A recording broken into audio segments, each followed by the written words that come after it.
আওয়ামী লীগ ভুল স্বীকার করলেও তার কোনো মূল্য নেই বলে মন্তব্য করেছেন প্রধান উপদেষ্টার প্রেস সচিব শফিকুল আলম।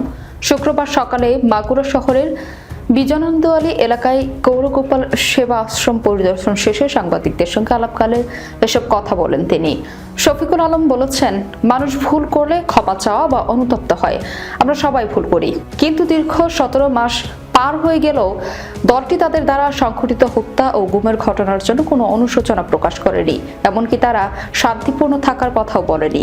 তিনি বলেন, এখন যদি তারা এসে ভুল স্বীকার করে বা সরি বলে তবে তার কোনো মূল্য নেই, কারণ সময় পার হয়ে গেছে এবং তাদের মনোনয়নের সুযোগ আর নেই।